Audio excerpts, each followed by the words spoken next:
이태리의 유명한 경제학자였던 파레토가 이태리의 경제 현상을 연구하면서 아주 특이한 통계를 내게냅니다. 그것은 한 기업에서 20%의 원인이 80%의 결과를 가져오더라는 거예요. 20%의 유능한 헌신적인 스태프들이 80%의 직원들을 먹여 살리더라는 거예요. 그러니까 모든 조직 구성원들이 조직 발전에 있어서 동일하게 기여하는 것이 아니라는 것입니다. 헌신하는 소수 20%가 있어야 나머지 80%가 먹고 사는 거예요. 헌신하는 소수 20%가 있어야 나머지 80%를 살려낸다는 것입니다. 우리 안디옥교회 성도님들은 어디에서나 친정 공동체에서, 시댁 공동체에서, 본가 공동체에서, 여러분이 속한 내일 출근하는 기업에서, 사회 공동체에서, 여러분이 가는 곳곳마다 20%에 속하는 축복을 누릴 수 있기를 주의 이름으로 축원합니다. 그러면 이 소수의 20%가 감당하는 역할은 뭐냐? 이 소수의 20%는 조직에 치명적인 문제가 발생할 때 물러서지 아니하고 물불을 가지 않고 이 문제 해결에 몸을 던지는 사람이에요. 그러면 80%의 사람은 어떤 사람이냐? 조직에 치명적인 문제가 발생하면 뒷전으로 숨습니다. 그리고 그 문제의 원인을 분석하면서 누가 잘못됐고 조직의 문제가 무엇이고 해박한 지식을 동원해서 이론을 펼칩니다. 그런데 결과적으로 전혀 문제 해결에 기여하지 못합니다. 소수의 20%는 조직에 약점이 있을 때 단지 뒤에서 불평불만을 하지 아니하고 그 약점을 강점으로 바꿔나갑니다. 다수의 80%는 조직에 약점이 있을 때 어찌하나 여기저기 다니면서 약점을 떠벌리고 다닙니다. 약점을 확대시킵니다. 그리고 그 조직의 약점을 확정시켜가는 거예요.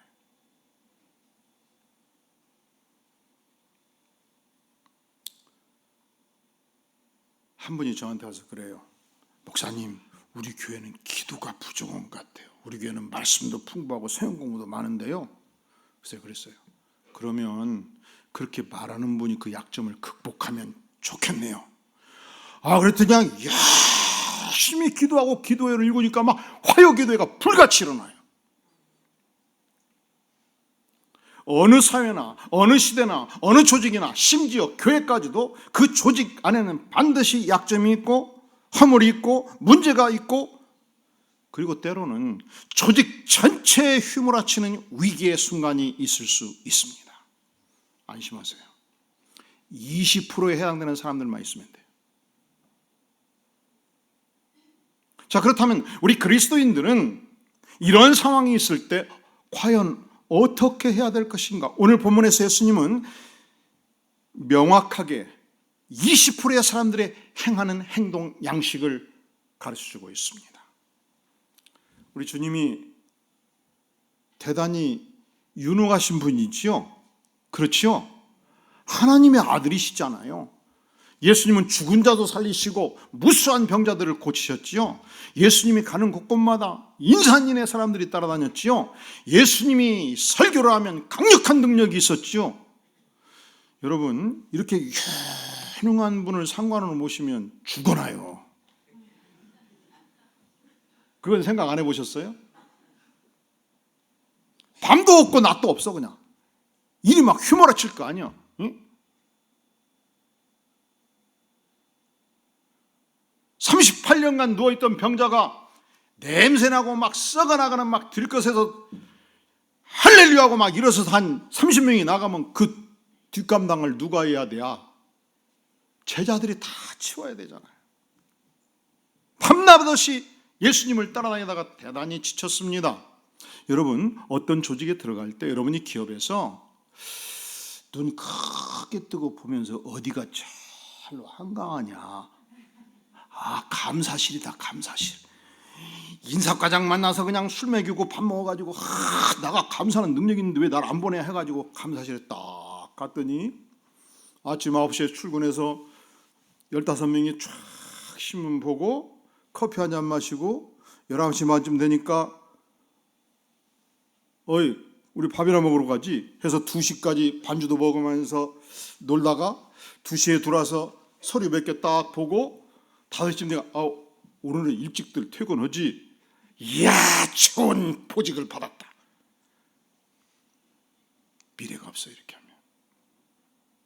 지금 몇 분이면 고개를 끄덕여. 이분들은 기업에서 간부를 해보신 분들이야. 보니까 작은 부서에 문제가 있어요.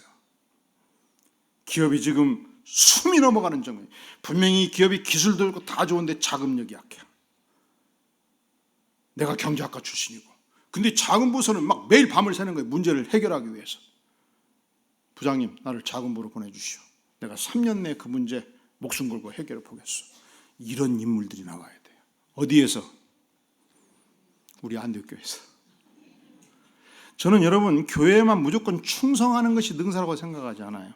이 교회가 충성하는 분들이 반드시 있어야 됩니다. 여러분 충성하시기 바랍니다. 그러나 그로 인해서 기업의 일을 소홀히 하는 것 아니에요.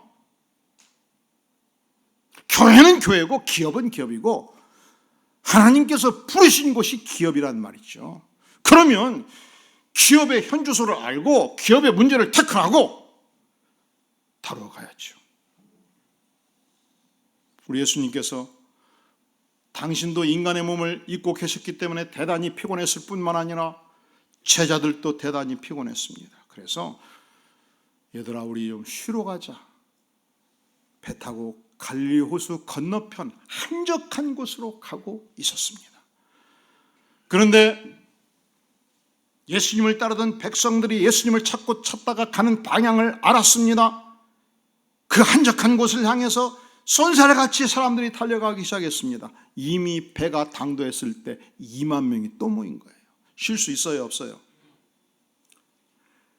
그래서 여러분 편히 살고 싶으면 절대로 유능한 부장 만나지 마세요. 절대로 예수님 만나지 마세요. 편하게 살고 싶으면. 제자들은 쉬고 싶었지만 다시 새로운 일이 진행된 것입니다. 문제는 예수님께서 말씀하시고 예수님께서 병자들을 고쳐주셨을 때 아침 새벽부터 시작해서 이미 해가 저물어 가고 있었습니다.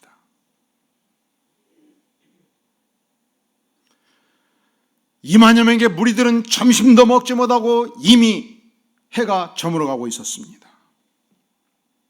그곳은 빈들이었습니다. 촌락이 아니었습니다. 예수님도 배가 고프시고 제자들도 배가 고프고 무리들도 눈이 휑하고 배가 고팠습니다. 문제 해결해야 되잖아요. 그때 한 제자가 예수님께 나아가서 진언합니다. 예수님, 36절, 예수님 무리를 보내서 두루 촌과 마을로 가서 무엇을 각자 사 먹게 해주세요. 이게 무슨 얘기예요? 지금 여기서 각자 촌락으로 가면은 이 광야지대에서 이 빈들에서 1시간, 2시간, 3시간 걸어가야 됩니다. 그리고 저들은 가난한 자들이었습니다. 저들은 먹을 음식을 살 수 있는 상황이 아니었습니다. 이게 무슨 말이에요? 우리가 책임지지 말고 보내버리십시다. 해산하십시다. 이 말 아니겠습니까? 이때 주께서 말씀하십니다. 37절, 너희가 먹을 것을 주라. 따라해 볼까요? 너희가 먹을 것을 주라. 제자들은 우리에게 먹는 문제가 있다면, 무리들이 배고파한다면 각자 알아서 해결하면 된다 이렇게 생각을 했어요. 예수님은 생각이 달랐습니다. 예수님은 너희가 이 문제를 해결할 수 있다고 본 거예요. 너희가 먹을 것을 주라. 이것은 무슨 말씀입니까? 여러분이 속한 어떤 공동체에 문제가 있을 때 그 문제를 직접 태클하는 것입니다. 그 문제를 직접 테이크업 하라는 것입니다. 그 문제를 직접 끌어안고 해결하는 것입니다. 너희가 조직의 핵심이 되라는 것입니다. 문제 해결의 방책을 내라는 것입니다. 파레토의 법칙에서 80%에 속하지 말고 20%에 속하라는 것입니다. 우리가 속한 조직에서 휘몰아치는 어떤 어려움을 만날 때 그 해박한 두뇌로 조직 구조의 문제점을 파헤치지요. 조직의 오류를 성토하지요. 조직의 리더십을 공격합니다. 아닙니다. 이것을 주께서 말씀하는 것이 아닙니다. 여러분 직장에 출근해서 만날 때마다 조직이 뭐가 문제고 상관 누가 문제고 누가 문제가 할 때 반드시 상관이든 부하든 아서라 하세요. 따라볼까요? 아서라. 여러분 들어주면 안 돼요. 왜? 이 불평, 불만은 마치 전염병과 같아서 조직 전체를 해치는 악독한 병균이 있기 때문에 그렇습니다. 그것으로 그 조직은 망하는 거예요. 그것으로 조직은 끝나는 거예요. 그러니까 불평, 불만을 하는 자들과 성경은, 잠언은 함께하지 말라고 그런 거예요. 물론 상관을 향해서 아서라 할 수는 없지만, 이사님 저는 여기까지만 듣겠습니다. 듣지 마세요. 이사님 죄송합니다. 제가 업무가 바빠서 이해해 주세요. 이사님 그 얘기는 사장님이 직접 하시는 게 좋겠어요. 저는 듣고 싶지 않습니다. 왜냐하면 내가 이 불평불만의 바이러스에 오염돼서는 안 되지 않습니까? 얼마나 내가 순결한 영혼인데 그 얘기를 끝까지 들어야 되겠습니까? 주께서 말씀하십니다. 너희가 먹을 것을 주라. 너가 문제다. 너가 이 문제를 테이크업하라. 너가 이 문제를 해결하라. 그리고 예수님은 이 땅에서 그 자세로 생애를 사셨습니다. 오늘 말씀의 34절에 보면 예수께서 나오사 큰 무리를 보시고 그 목자 없는 양 같음으로 인하여 불쌍히 여기사 이에 여러 가지로 가르치시더라 말씀합니다. 큰 무리를 보셨어요. 저들이 목자를 상실하고 목자 대신 여호와 하나님을 상실하고 유리하는 양떼 같은 모습을 보면서 불쌍히 여기셨습니다. 여기서 불쌍히 여기시다는 단어가 영어로 compassion이에요. come이라는 단어가 함께고 passion이 감정.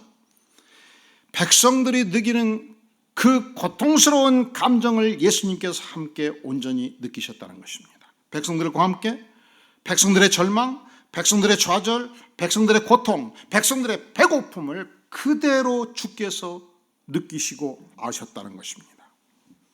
여기서 불쌍히 여기다는 단어는 저 깊은 곳에 속 창자가 갈기갈기 끊어지는 고통으로 원하는 데 있어요. 히브리인들은 이 감정의 원천이 내장이 있다고 봤어요. 요즘 의학적으로 밝혀집니다. 이 인간 구조가 뇌가 두 개인데 두뇌가 있고 장뇌가 있대요. 장뇌. 뭔 뇌? 그래서 여러분 너무 슬픈 일을 당하면, 내가 어떻게 해결할 수 없는 너무 고통스러운 일을 당하면 첫 번째 나타나는 증상이 밥맛이 떨어져요. 물도 안 먹혀. 그래도 몇 숟갈은 떠보지요. 근데 한 숟갈 딱 놓으면서 치워. 이게 들어갈 것 같지가 않으니까. 그렇게 일주일이 지나면 주변에서 얘기합니다. 그래도 산 자는 살아야 된다고, 먹으라고.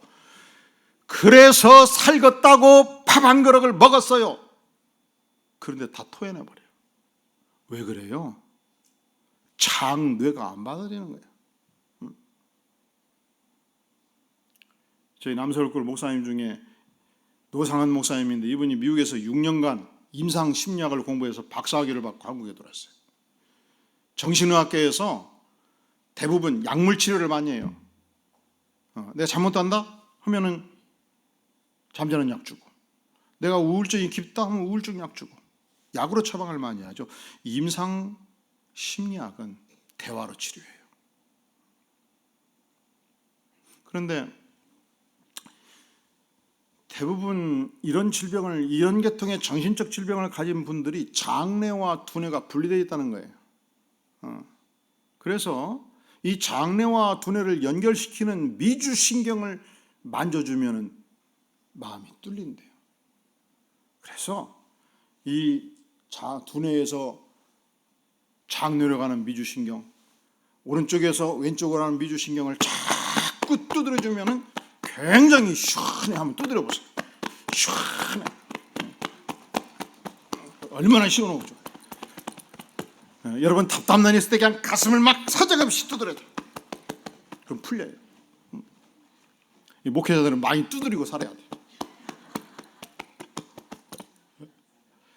속상한 일이 많아요. 그런데 자꾸 두드리면 뻥 뚫리듯이 심간 편하게 된단 말이죠.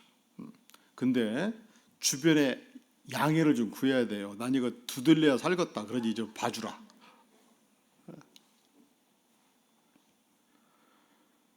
우리 예수님께서 백성들이 고통할 때 동일한 고통을 온몸으로 받으시면서 목회 사역을 하셨던 것을 보여줍니다. 충북 음성에 가면 유명한 사회복지 시절 꽃동네가 있습니다. 꽃동네가 처음 시작된 사연이 이렇습니다. 어느 날 거린 한 명이 아주 남루한 옷을 입고 오웅진 신부님을 찾아온 거예요. 너무 배가 고파서 한 끼 밥값을 좀 주시죠. 그래서 줬습니다. 그랬더니 얼마 지나지 않아서 또 찾아오는데 이번에는 사실은 저와 함께하는 사람이 9명인데 저까지 10명인데 10명이 지금 굶고 있는데 도와줄 수 없겠습니까? 그래서 10명분을 줬어요. 그리고서 하도 이상해서 사실은 교회도 사기꾼들도 와요. 그리고 건강한 청년들이 하루에 30개 교회를 다니면서 수금도 해요. 그러니까 과연 이 거린의 말이 무슨 의미인가 확인하고 싶었던 거예요. 그런데 거린의 행방을 쭉 추적하다 보니까 거의 쓰러질 것 같은 허름한 판자촌으로 들어가더니 살펴보니까 9명의 환자들이 누워있는 거예요. 너무 가슴이 아팠죠. 그런데 어느 날 또 이 거린이 찾아왔습니다. 신부님이 손을 꽉 잡고 물었어요. 당신 몸도 성치 않는데 어떻게 9사람을 계속 도우려고 생각을 했습니까? 그때 거린이 말합니다. 신부님, 저는 아프지만 걸어 다닐 수 있잖아요. 걸어 다니는 제가 누워있는 이 사람을 책임지지 못한다면 이 사람들은 어찌 되겠습니까? 이 거린의 답변이 오웅진 신부님한테는 청천벽력이었습니다. 엄청난 충격이었습니다. 가슴을 찌르는 고통을 줬습니다. 그렇다, 내가 평생 할 일이 여기 있다. 부르심을 받았습니다. 그리고 나는 과연 얼마나 고통당하는 이웃 사람들에 대해서 책임을 지고 있었는가 생각했습니다. 너희가 먹을 것을 주라! 그렇습니다. 이때부터 오웅진 신부님은 행여병자들, 호스피스 환자들, 고통당하는 사람들을 한 사람 한 사람 받기 시작을 했습니다. 그리고 오늘날 2만 명의 환자들을 수용하고 돕는 꽃동네, 80만 명의 후원자를 갖고 있는 꽃동네를 일구어낸 것입니다. 그렇습니다. 주께서 제자들에게 무엇을 기대했을까요? 이 배고픔에 엄청난 문제가 있을 때 결코 외면하지 말라. 이 문제를 테이크업하라. 이 책임을 받아들이라. 이 책임을 받아들이는 순간 기적을 잉태하는 위대한 순간이 되는 것입니다. 자, 어떤 조직에서나 문제가 없을 수 없죠. 죄 많은 인생들이 살아가는 조직이 왜 문제가 없겠습니까?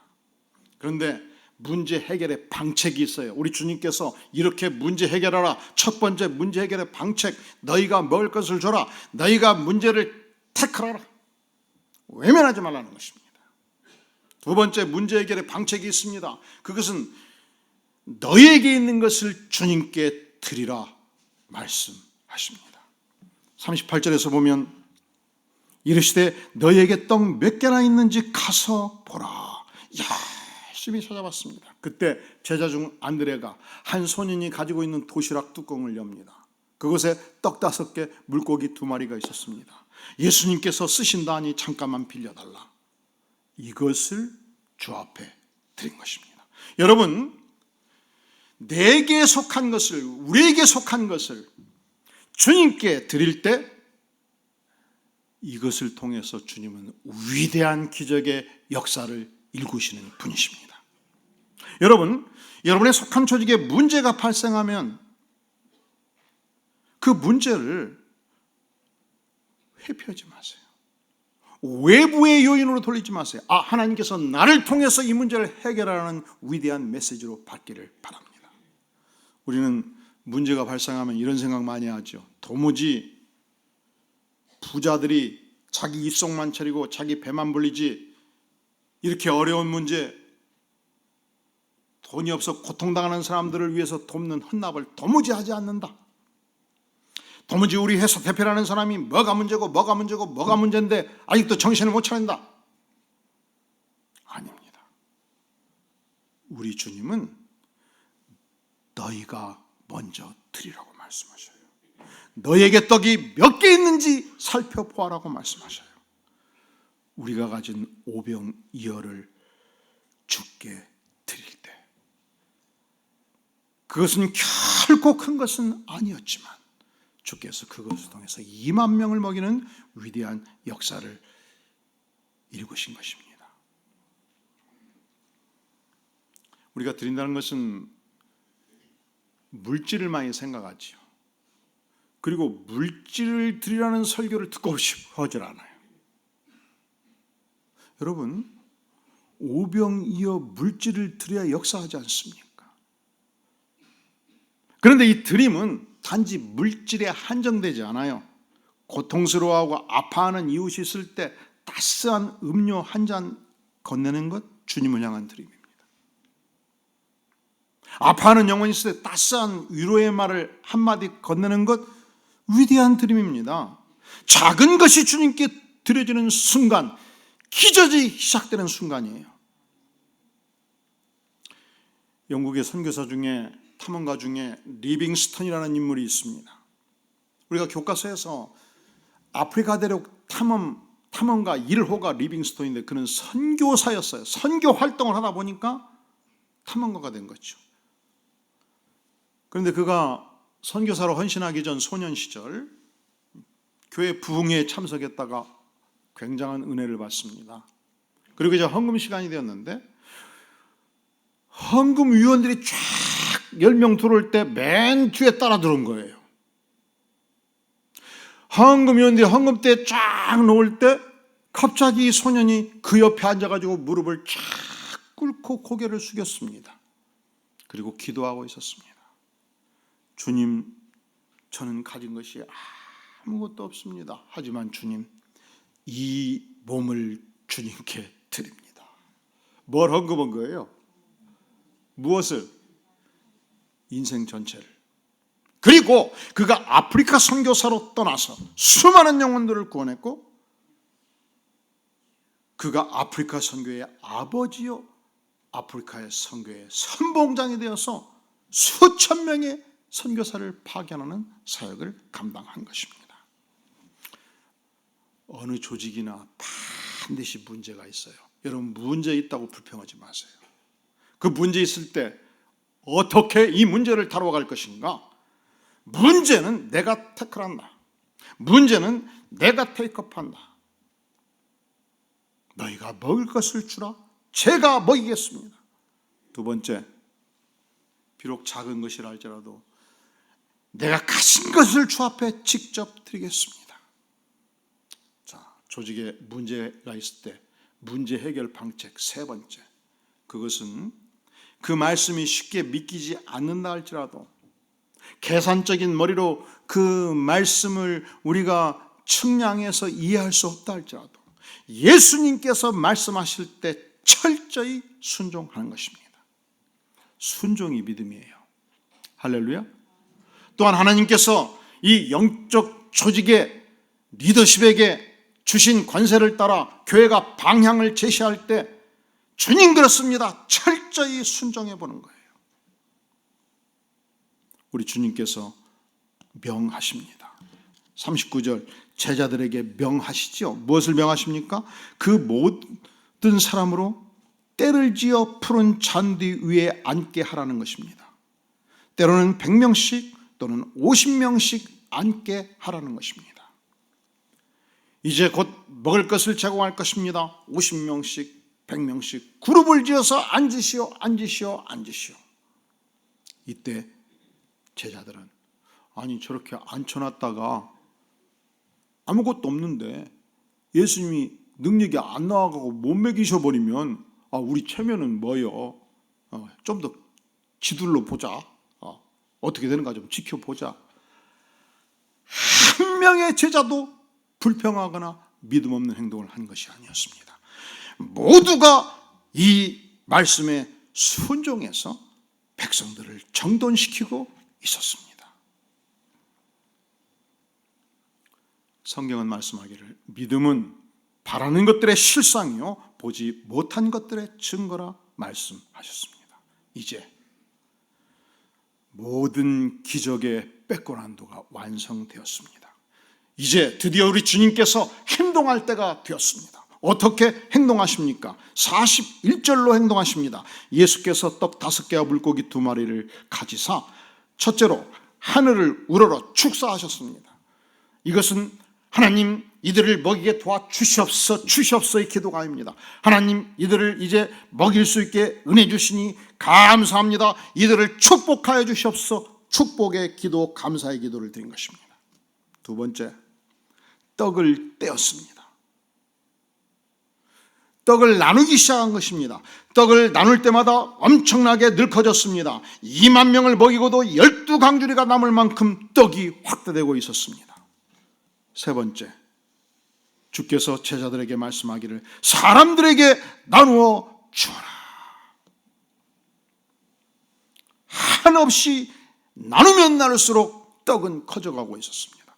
여러분, 우리의 은사, 우리의 재물, 우리의 장점들을 내가 소유하고 내 것으로 꽉 움켜쥐고 있으면요, 내 안에서 썩어버려요.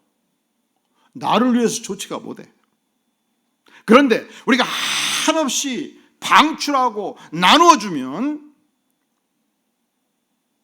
또 잘 먹고 잘 살고 2만 명이 먹고 사는 축복을 누리게 되는 것입니다. 그 결과가 어떻게 되었습니까? 42절 다 배불리 먹었어요. 다 배가 따뜻했어요. 남은 떡조각과 물고기를 12바구니에 차게 거두었어요. 떡을 먹은 남자가 5,000명, 여성과 아이들까지 학자들은 추산하기를 2만 명이 최소한 먹었다, 그렇게 말합니다. 얼마나 감사한 일입니까? 굶주림 속에서 고통하는 영혼들이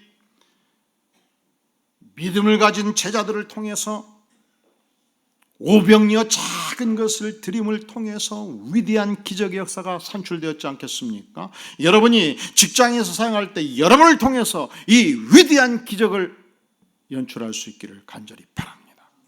여러분이 교회에서 주님을 섬길 때 여러분이 가는 부서부서마다 이 위대한 기적이 나타날 수 있기를 간절히 바랍니다.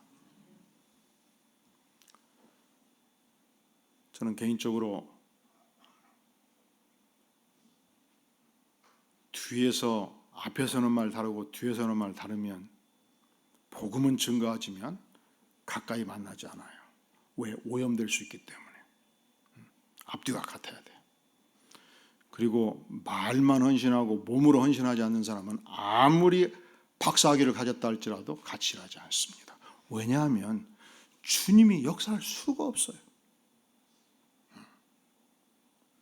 1955년 어느 가을 미국의 오레곤주 유겐의 마을에서 있었던 일입니다. 이 마을 사람들은 모두 농사 짓는 사람들이었습니다. 그런데 어느 날 그 마을에 위문 공연단이 와서 영화를 상영했어요. 이 영화가 전쟁 영화였습니다. 이 아시아의 한 나라에서 전쟁이 터졌습니다. 군인이 100만 명이 죽어갔습니다. 전쟁과가 거리마다 다리민마다 30명, 50명, 100명씩 남루한 옷을 입고 먹을 것이 없이 깡통 차고 헤매고 있는 모습이었습니다. 그런데 한 부부가 이 영화를 보고 집에 들어와서 너무 가슴이 아팠던 거예요. 남편이 말합니다. 여보, 우리가 그곳 아이들을 입양하면 안 될까? 부인이 말합니다. 여보, 우리는 농사꾼이잖아요. 우리가 어떻게 남의 아이들을 재산도 없는데 먹이 살릴 수 있겠어요?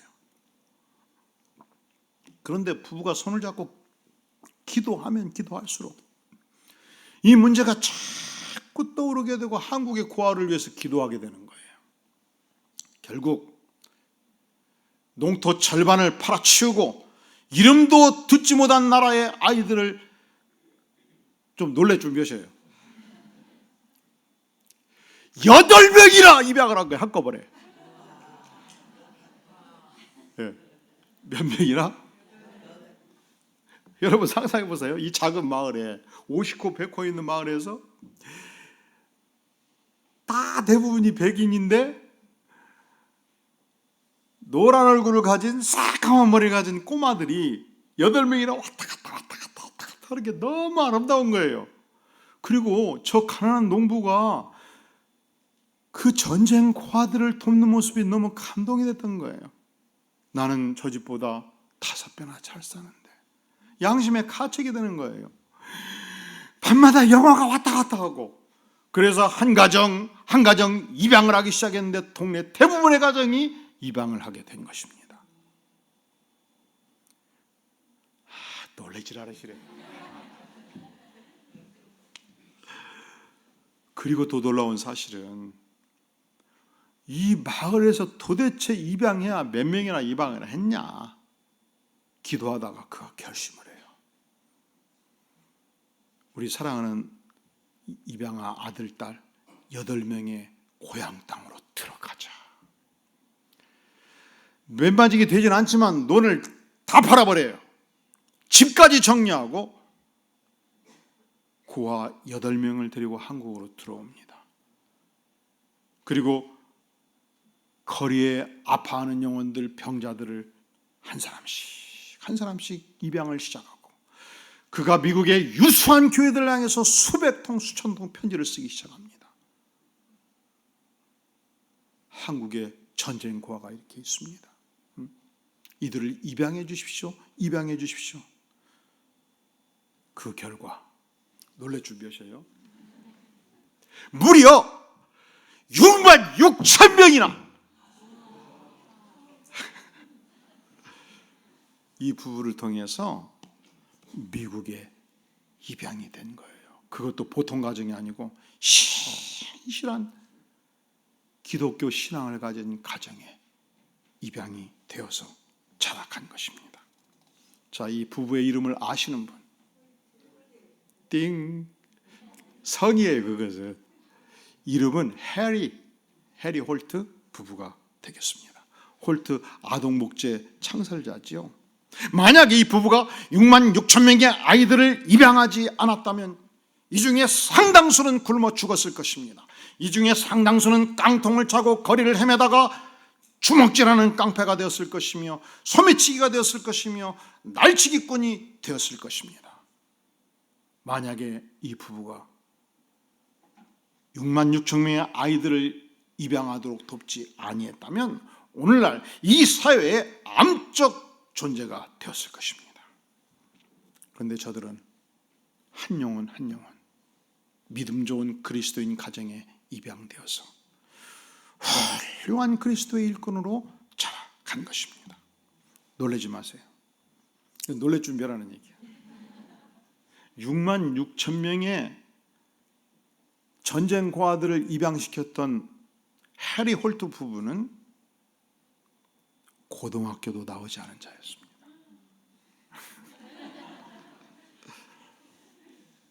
재산도 우리식으로 말하면 열마지기대의 작은 재산을 가졌을 뿐이었습니다. 그런데 그는 이 작은 농토를 오병이어로 정성을 들여서 하나님께 바쳤습니다. 그 결과 전쟁 고아의 아버지가 되었습니다. 6만 6천 명의 고아를 살리는 위대한 기적을 연출한 것입니다. 우리가 믿는 예수님, 위대하신 예수님이십니다. 예수님은 우리가 오병이어만 드려도 무려 2만 명의 영혼들을 먹이시는 주님이십니다. 경제 기적의 원천 되신 주님이십니다. 예수님은 작은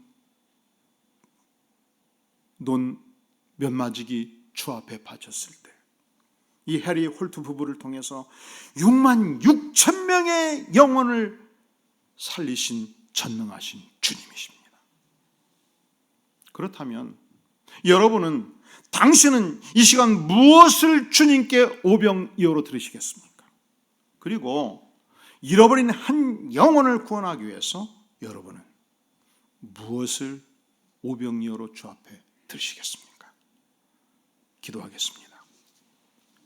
주님, 연약한 인생이요 죄 많은 인생이었습니다. 그런데 십자가에 피 흘려 죽기까지 하심으로 우리를 구원해 주시고 또 우리가 작은 것을 드려도 2만 명을 먹이시는 위대하신 주님, 우리가 알고 이 시간 주 앞에 나아가오니 아버지요, 우리의 정성, 우리의 작은 헌신을 값지게 받으사 늘 구워서 이 시대를 바꾸는 한 영혼을 변화시키는 산실이 되도록 인도하여 주시옵소서. 예수님의 이름으로 간절히 기도하옵나이다. 아멘.